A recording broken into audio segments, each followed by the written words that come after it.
Gipatuman sa Coast Guard Davao ang social distancing sa mga pasahero sa lancha. Ano ang report ni Jandy Esteban?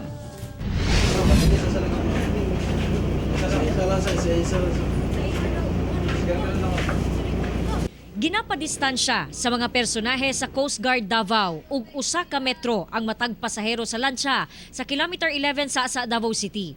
Kabahin kini sa pagtamod sa social distancing policy aron mapugngan ang pagkatag sa COVID-19. Ma'am, before is dapat 70% na lang the total passenger capacity, no? Pero ngayon, as much as possible, dapat 50 na lang. Just to ensure na ma-implement natin yung social distancing of about at least a meter away from each other, no? 11 ka liner ang nagabiyahe dinhi, pero tungod kay wala kaayoy pasahero, unom na lang ang nagabiyahe. Gikan sa 5, 2 na lang ka ferry boat ang nagabiyahe sa May West, samtang tulog gihapon ang gabiyahe sa Davsam. Ang mga namaligya og mani ug uban pang makaon sa pantalan, naapektuhan sab ang pangita. Panay kayo, mingaw na kayo, ma'am. Di man gihapon ni punon, di ba? Di ni punon.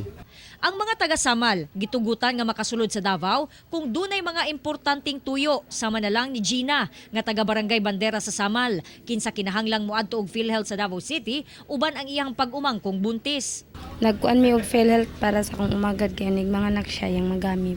Hadlok naman tatungod atong nahitabong ka na nilang coronavirus. They just present yung ID nila na they are resident of Samal and they are working in Davao. So yun yung pinapayagan natin. And of course, yung may mga official business dito sa Davao like magpapa-check up dito sa mga doctors natin, yung may mga tindahan dyan sa Samal na they will buy goods, no, dito sa Davao. Nagmando na sab ang Samal Island nga ang mga residente lang ang makasulod sa isla basta dunay mapakitang valid ID. Kauban si Mel Colmenares sa kamera. Ako si Jandy Esteban para sa One Mindanao.